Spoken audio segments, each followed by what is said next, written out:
Right, welcome everyone. I'm Dominic, the host for today's webinar and a proud representative of Circular. As a South African, I am deeply passionate about creating positive change in our communities and finding innovative solutions to our unique challenges. At Circular, we strive to connect people and enhance education environments through technology. I'm absolutely thrilled to be here today as we explore essential strategies to create a safe, engaging, and high-performing school environment. I'm honored to introduce you to our esteemed guest, Brad Keller, the founder of Keller Education. Brad is an expert in educational strategies with a wealth of experience in enhancing school environments through neuroscience-backed practices. Brad, how's it, Brad? You well? How's it, Dom? So good to be online with you this morning, man. Great to be here. Thanks for getting me up bright and early, and looking forward to the chat. Thank you. I think you got me up bright and early, right? Yeah, I blamed you. Sorry about that. So, Brad, let's just start. I mean, if you want to start with a brief background on yourself, and then I'll jump into some really cool questions and we can go from there. Cool, man. Awesome. So welcome everyone, and thanks for joining us online this morning. Once again, thank you to the Circular team for the opportunity. So great to be here. As Dom mentioned, my name is Brad. Running a company called Keller Education. Really passionate about really making a change in education, not just in South Africa, but across the continent. And a little bit about myself, a teacher by trade, long line of teachers in my family, in fact, Dom. And I think what happened was I was always just going to be a teacher. I was always going to teach, become a principal, love sport coaching. And then just suddenly it dawned on me, like, how do I make a bigger difference? How can I impact more communities? How can I sort of touch the lives of more children around the world? And when the opportunity came about to do this thing, to take the leap of faith, it was a no-brainer. And so just so excited, so inspired to have this opportunity. And so it really feels like not having to work, not work a single day in your life if you do something you absolutely love. So yeah, doing what I love, and just still lots to be done, lots of work to be done, but loving the process. I love that. I mean, you said something that really made me giggle. You said you come from a long line of teachers. I come from a long line of really naughty brothers. So I think you probably know about my type of individual. But yeah, I think from my background, Brad, I'm super excited. As you can tell, the Circular journey actually started in schools. I'm an alumni of Maritzburg College, and at some point just before lockdown, they said to me, "Listen, can you help with the technology?" We started building a technology, and as it went on, I think we sort of had the same feeling towards it. There was this need to start adding back to communities, and it just sort of evolved into Circular. So I think let's jump straight into it. We don't have a lot of time.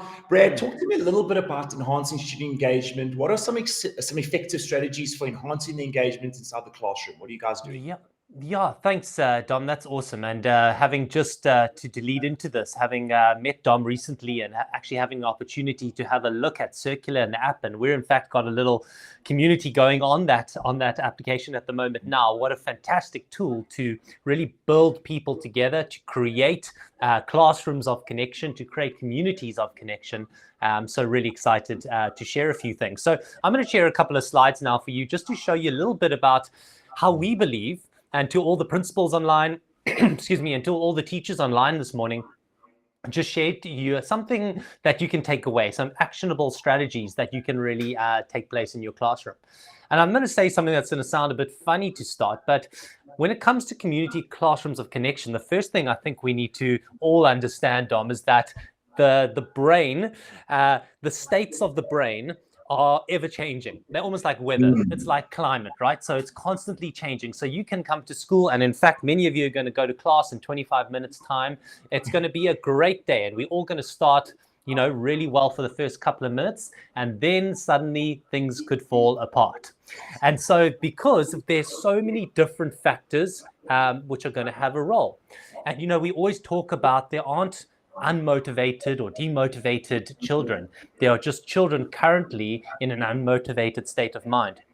Yes. And it's your job as the teacher, the person heading up the community, the person heading up the classroom, the person heading up the school to say, what am I going to do to change the state? And that's the real art of teaching. And I think that separates the great teachers from the not so great teachers. And maybe just before I go on and tell you the 4 quick strategies, Dom, from your experience, going to a good traditional school, Would you say that sort of rings home to you and makes a bit of sense? Yeah, I mean, I went to that, we call it the School of the Hard Knocks. There's nothing soft about Maritzburg College, and we were all boarders. And I mean, there was a teacher there. So I've got good teachers and bad teachers, right? And I think what you've just said sort of resonated with me. I think of a teacher called Lance Fenstra or Steve Lamarck, who was a water polo coach. They were unbelievable teachers. Mr. Dorling was an unbelievable teacher. And then, without naming and shaming, I had some teachers that, I mean, they could look at me and I was away from home. I came from Johannesburg. I was in Maritzburg, and I didn't really have a protection mechanism like some people get to go home. So I think, yeah, for sure, definitely. Wow, brilliant.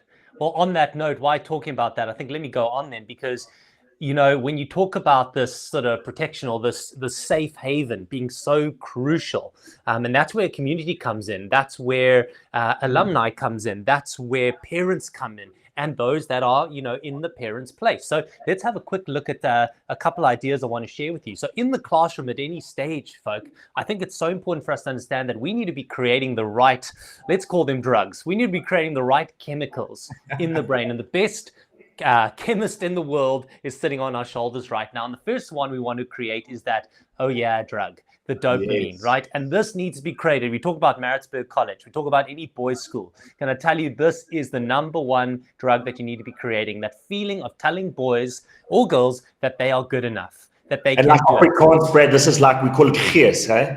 Correct. Yes, just that feeling. That it's that feeling when the Springboks win, and the I was feeling going to say when the Bokke win, lose. it's a cheers. Exactly. So this is the first one we need to be creating, and we don't do this enough in our classrooms. The second one is the serotonin, which is that calming, I'm safe kind of drug that we need to create, and we don't create these enough in classroom. Oxytocin is so important. It's that feeling of togetherness, working together in a community, doing school together in a group, and feeling part of something. And that is so important, whether you go back hundreds of years in our history as mankind, or go forward 100 years with AI and everything happening. The one thing that's going to stay true is that human beings want to be connected and they want to be in a state of community. And so that's really important that we create that. That's an unbelievable one. And I tell you, when we did a lot of research, we migrated into, and I'm not going to go into the whole story, but we migrated from schools into communities. I think oxytocin was not our target, right, originally. But what we found is in our research as well, you talk about 1,000 years back, there's these generational shifts, right, from cavemen to the medieval times, to industrial revolution times, into our current times. And each of these generations in our research, they all gathered around a campfire. They all gathered around guilds or gathered around boardrooms. And I think for us particularly, and I don't know if it's the same in education, but online, we fundamentally lost that feeling of community, of Ubuntu. And we're not generating, I don't think we generate a lot of oxytocin from being online. I think we generate a lot of what could be in other people's lives and what we are unhappy in our own lives. So I think if we can teach our kids that in school, that could be unbelievable to be a self-coping mechanism, right? Yeah. Correct. And you know what? It can't just be taught. It has to be modeled, and we have to put in place strategies to make it happen. Because when the teacher becomes under pressure, when the kids are under pressure because of these crazy exam and assessment systems we have in place, the first thing that drops away is doing things together. The next thing is the calmness, and the next thing is tasting success. Those things all fall away, and it's about studying something, learning something, and regurgitating it. And whoever can remember something the best for 40 minutes generally gets the best result. It's not going to help us in life at all, is it? So it's about having strategy systems in place in a school environment that's going to keep bringing you back to these drugs that we want to create, which I think is so important. I mean, Brad, can you maybe while we're on it, let's just, if you can, give us like 2 or 3 simple things in a class or online or wherever we are that we can do to sort of generate that kind of feeling, or your experience. What do you think is a good 1 or 2 strategy we can do? Yeah, great. So I think when it comes to all of these, there are specific strategies. And I want to just get through these last 2, Dom, not to jump ahead here too much, but just to say, I want to just say that we also need the endorphins, which is the feeling of, yes, I got it, let's do this thing. And then that curiosity feeling of acetylcholine, that, aha, wow, and that we lose. Our kids have it in grade R. They have it in grade 1. And then as they go through the years, by grade 9, the engagement levels are so shockingly low because curiosity and excitement from the classroom has just literally disappeared. So, Dom, I think what's really important for us to know is that we want to avoid these ones. And you speak about what was happening online and what is happening in the digital world. It's creating this. It's creating yikes, and it's creating, whoa, I don't want to be part of this. That cortisol shuts down thinking. So if we have this in the classroom, if we have this in the WhatsApp group in the afternoon, if we have this happening online on Facebook or Instagram or Twitter or even on LinkedIn, if this is happening in the afternoons and you then have to come back to school, there's going to be no learning that's happening. So that safe haven, holding our children safely wherever they are, both in school and online, is so important in order to create an environment where our children can really succeed. So, Dom, you speak about 4 sort of actionable, steps and strategies that we can simply do in class to make a difference. And I think the first one is that teachers, we need to focus on the I in EI. The I's impact on emotional intelligence. And Dom, we spoke about this briefly over the last couple of days, but the power simply, folks, of feeling seen, feeling heard, and that your teacher actually smiles at you, not just with the smile, these teeth. I'm talking with the eyes, when it actually starts crinkling here. And the older your teacher, the more crinkled and wrinkled it becomes. But when we look at a child and they feel seen, then you've got them for life. But when they're just a number, you can forget about it. So, Dominic, you have any thoughts on that first one? I love that, Brad. I think that's so true. So I mean, again, long story short, I don't want to make it too much about me, but I think in my experience, 100%, that interaction, that I don't want to call it softness, but that ability to be able to connect with the students. I think again, some teachers do it really well, some teachers don't do it really well, but the impact long term, I find is quite devastating. So I can normally see through my engagements with a team member or someone within a business that basically, without that connection, they systematically battle, right? They don't feel welcome. They feel intimidated. They start to assume. I mean, for me, I assumed a lot, right? If you looked at me funny, I think, oh gosh, what have I done now? And then I was completely off topic, right? Yeah. Did you think that's possible for that to happen to a lot of people? Or am I just a bit of a weirdo, right? No, you are 100%, and you are normal, because that is what most kids feel all the time in their classrooms. They feel that they are not seen by their teacher. They feel that their teacher doesn't understand them. And so that's simply because when we look at somebody else, that's why in-person connection is equally as important as having ongoing communities online. Yes. Is that when our eyes connect, it stimulates our mirror neurons, right? These cells in the front of our prefrontal cortex that literally can connect with other people. And that's why when we develop empathy in kids, you quite literally can feel what someone else is feeling, because you've developed that connection with your mirror neurons. And so we have to be creating opportunities for that in the classroom. And I suppose genuinely, Brad, if someone wasn't genuine, you would see it, right? But as a child, you wouldn't notice it. You would assume different things, right? Correct. Yeah, you spot on, Dom. And just while you're staying on screen, I think we don't need slides of this, but I think the second one that kind of leans into that is the concept of just your teacher knowing your name. And it sounds so simple, but every boy and girl and whatever you identify as in a school wants their teacher to know who they are, what they love, what they don't love, what they want to be, what their family is like, what their background is like. But we're still treating schools and communities like factories. And I think we touched on this the other day, Dom, where you're a number, you must arrive, you must do your jobs, you must listen to the school rules, and you must exit and then go to the next point of schooling. But that's not how the human brain has evolved. The human brain wants you to know them, and I'm only going to learn from you when I know you. Of course. And I think that's so important. And it's so weird, because the way you said that resonates with me, because we sort of look at it and we go, and we have a lot of different information. So I'm a parent. I've got 2 daughters. They go to an unbelievable school in Johannesburg. It's my wife literally made me move to this side of town for the school. And one thing's for sure, as my child's getting older, is I've always had this really weird response to school before I had kids. And it's probably worthwhile for people watching that don't have kids, is we all have our own opinion on schools, right? We say, oh, education's changed. It's so much different when I was there. Oh, the syllabus has changed. Now we're doing all these really wishy-washy things. And the truth is, it's not really like that, right? I don't think it's like that. I find that we have a collection of information coming at us at a rapid rate. We've got the internet, we've got television, we've got mobile devices. Hell, we've got a hell of a lot of WhatsApp groups, right? For every single thing in the world, apparently.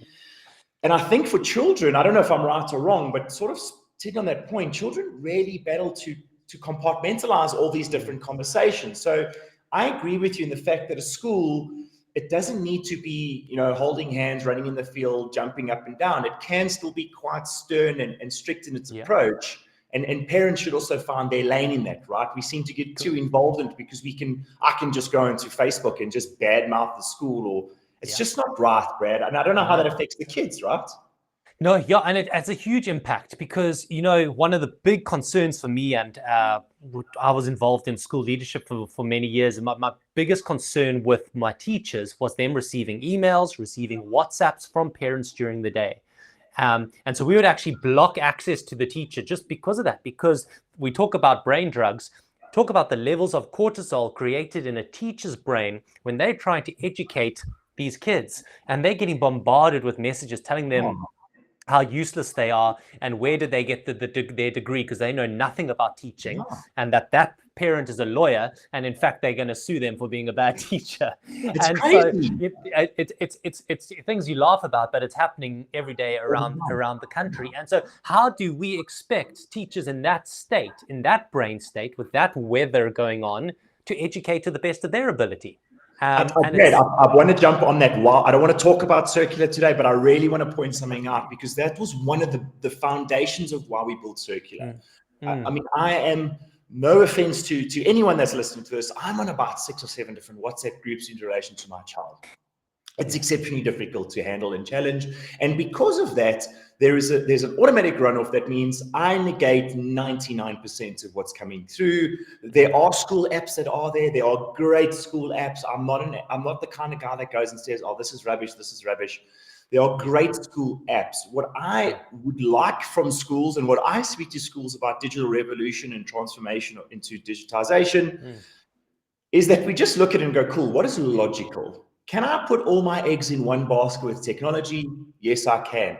And the system of communicating should not be a two-way stream, but I should have access to you. And this is what we've successfully created in Circular, as you know. It will allow us to communicate with everyone as if they're an individual, but individual replies come to me and they all lock down.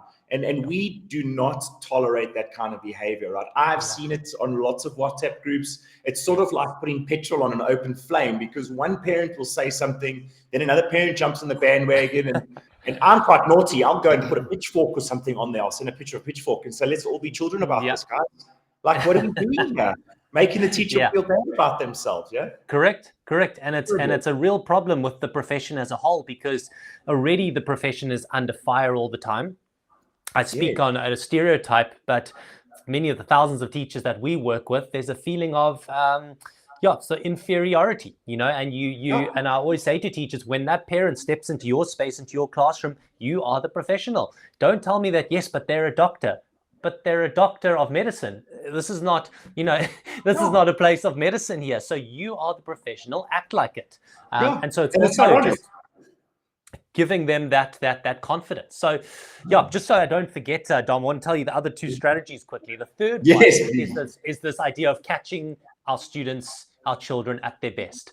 And what I always laugh about is when you actually take a step back and you think about teachers saying, oh, I'm going to create a question that's going to catch you out. And I'm like, who got into a job to try catch kids out? No, let's teach them. Let's give them feedback. Let's explain to them all the different options and how you can use your knowledge in creative ways. And then, guys, we're going to do a little quiz where I'm going to catch you at your best. Show me what you know. And that assessment, that task, does not tell me whether you are good or bad or clever or dumb. It tells me whether I'm a good teacher or not. Yeah. And so I think we need to flip that script. And then we're really going to change it up. And Dom, I think the last thing that I want to see in classrooms, if we want to get the right drugs happening in the classroom, is this concept of getting kids moving, get kids playing, get kids laughing, and get them enjoying where they are, get them enjoying the community they're part of.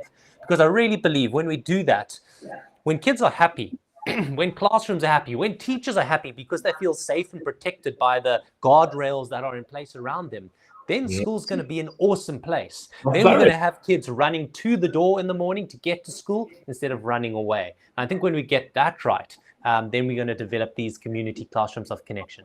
I mean, that's so when I walk into with my daughter, that the children in grade R, grade 1 and grade 2 in the same section, you actually notice they run in, they're excited, they go to their class, they hug their teachers.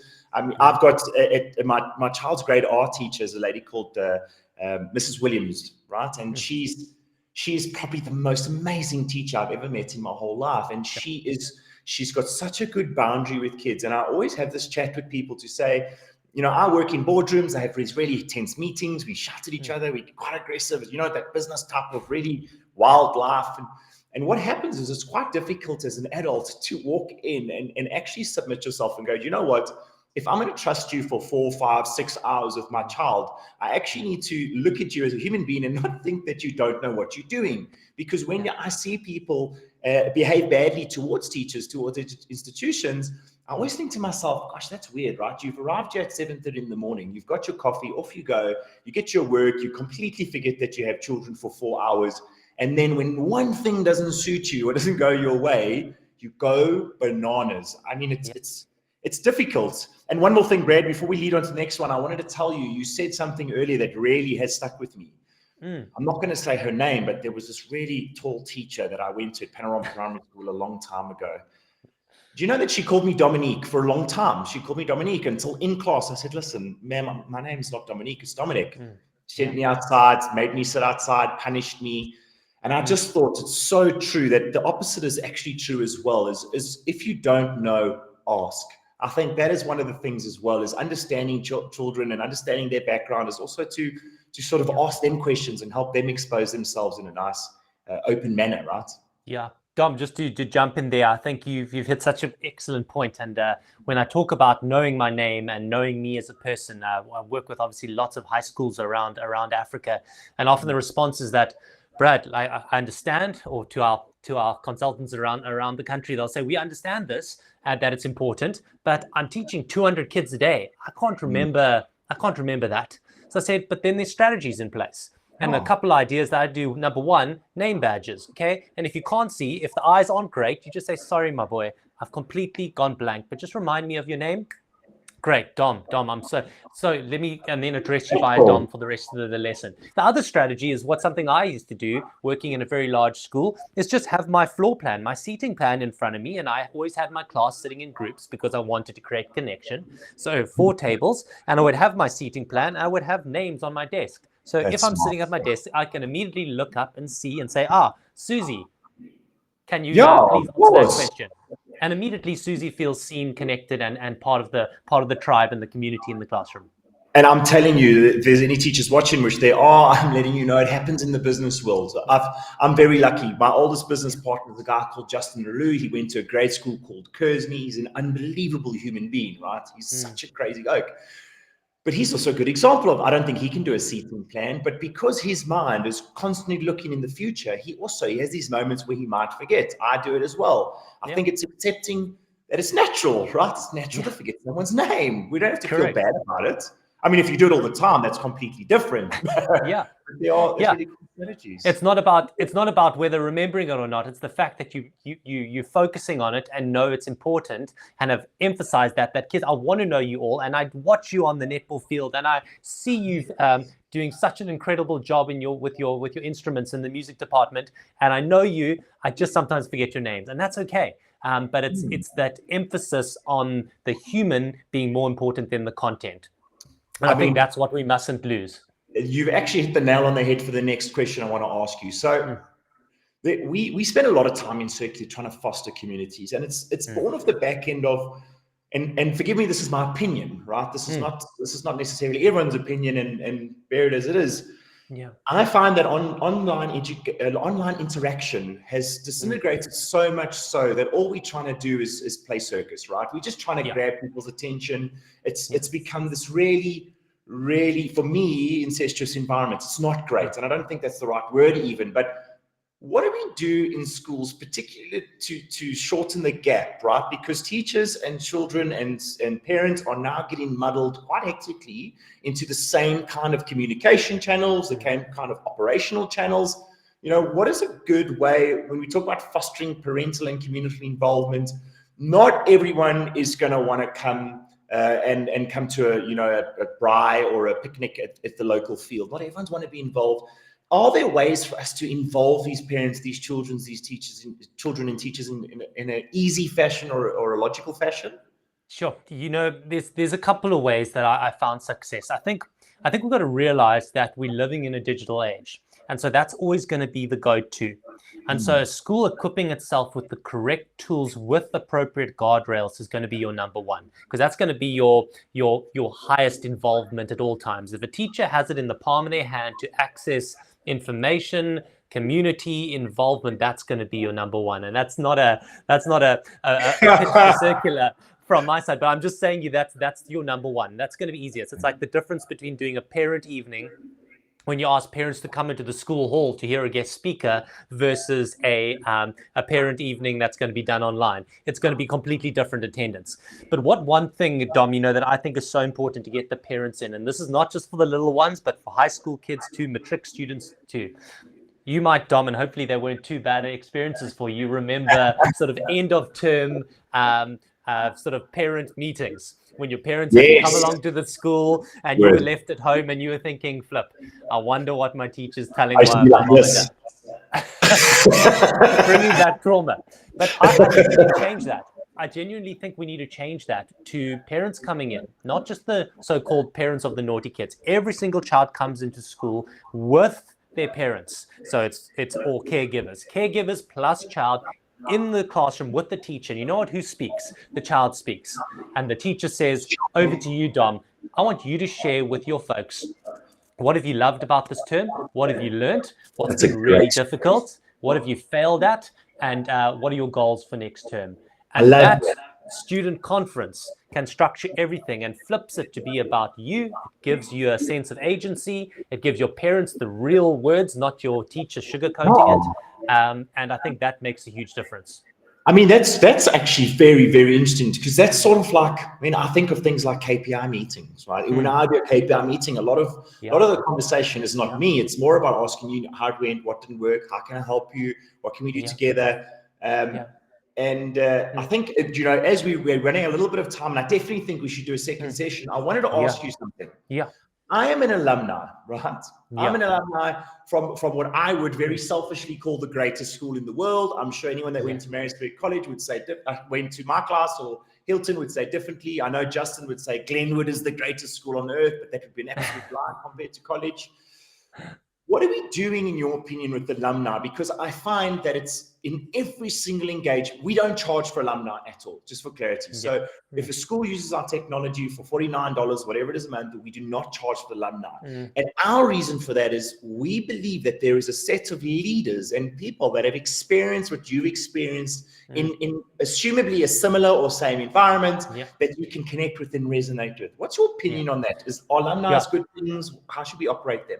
Yeah, Dom, looks so powerful. Actually, my colleague sitting behind in our studio over here this morning, we often chat about the value of this. And it's so interesting in our country. Alumni has been a strong focus in our more traditional schools for a number of years. And you see the overwhelming benefits from it, from having these groups. But more and more, as the world becomes busier, as the world becomes more, spread out and segregated, if you want to call that. So it's very hard to keep these groups connected. Now, if I take you back to my 4 points I shared earlier, one was the concept of the I in EI. And that obviously speaks to empathy. And at the heart of empathy is learning how to put yourself in the shoes of somebody else and walk a day in their life. Now, I believe that alumni do that incredibly, because they're looking back on the school. They've had a very similar experience. They've walked that journey with that all those students are working, that all those teachers have gone through. Half of the teachers have taught them, and I've got about 500 gray hairs because of that guy in the alumni. But you know what? Because they created the right environment, that young lady or that young guy is now running an incredibly successful business, has the battle wounds, has the scars and the damage to come back and actually share and get involved and add value. So keeping alumni involved in the school community is absolutely crucial. One, for culture development, but also because what they can feed back about their experience is going to make a fundamental change in what the school becomes or doesn't become going forward. I love that. I mean, again, it's quite selfish of me because I know from my side, Maritzburg College is it's an old school, right? It's an unbelievably old school, and it's got all these traditions and all these things that happen, and a lot of the time we only get information that it's usually negative, right? I'm finding that through the internet, although it was the greatest technology ever launched, it feeds us negative information, and I desperately think that we discredit individuals, particularly in the business world, because they don't come from a great school, and I think that's rubbish. I was exceptionally lucky to go to Maritzburg College. My dad literally worked in Maritzburg for about 3 or 4 months. I've got 2 older brothers that were menaces. They got in as day boys, and we became boarders. But I think, from my perspective, I love that you said that, because I think that every single school I call them normal schools, but they're not. They are great schools in themselves, but normal schools, there's different levels, as you know. I'm saying that even from the bottom level, that when we start using our alumni as the adult collective of our community, we can start to generate better ethics, better morals, better looking out, towards our communities directly around us. Because what I find, particularly for myself, is if I don't have an adult that I can connect with, I'm connecting with adults online, which is a very, very scary thought, right? Correct. Okay. And it is scary. And Dom, one of the other things, and I spend a lot of time working in primary schools also, and they often don't see value in alumni. And I'm trying to say to them, guys, you want to keep those kids, even while they're in high school, close. Keep them connected. Hear about their success. Hear about the fact that they've gone to Maritzburg or wherever it might be, and they're doing so well, and the impact they're having on their community and society. Share that back with the primary school kids. So you've got not just alumni after high school, you've also got alumni during high school. And I think that's so powerful if we can keep them together. I mean, I don't know what primary school you're into. I went to Panorama Primary School in Johannesburg, and I would love to go back as an alumni. I'd love to see people that I was at school with, and I don't really go on Facebook and stuff like that. I mean, when you work in apps, you definitely don't want to be in apps. So I usually am not on technology a lot. But I think that's a great point, Brad. I think that's a call to action. What I'll do, I think, basically, right, and I think Kirsten, who's watching this, is probably going to do a backflip, and Justin, everyone. I think let's work together. If primary schools want to set up their alumni through us, let's let them do it through Circular. I'm happy to become the conduit for them. I think that's probably, for me, the most. I mean, there's lots of valuable points, but I really think that's such a true point. There's a network that we don't really look at. But we have run out of time. I'm getting WhatsApp messages. I'm getting chatted at. I've got 4 screens, and all of them are pinging. Brad, I'm going to put you on the spot. Should we do this again? I would love to do this again with you. You keen? Yeah, definitely keen, Dom. I feel like we've just scratched the surface. My coffee's only had 1 sip. So yeah, there's lots more chats to be done. Okay, great, Brad. Thank you so much. Everyone, you can see on the screen right now, it says Join Keller on Circular. It's Brad's community. We've just relaunched. If you have a school or a community, you can go to circularapp.io. You can go and create your community instantly. It's very similar to what you would do like a Facebook, Instagram, and then start connecting, inviting your friends, your family to your very own private social network. Brad, it's been an absolute privilege. Thank you so much. We look forward to our next session. Yeah, thanks, Dom, and thanks to you and your Circular team. Such a privilege to work with you guys, and look forward to our next chat. Thank you so much. Chat soon. Bye. Cool, man. Cheers. Bye-bye. Bye.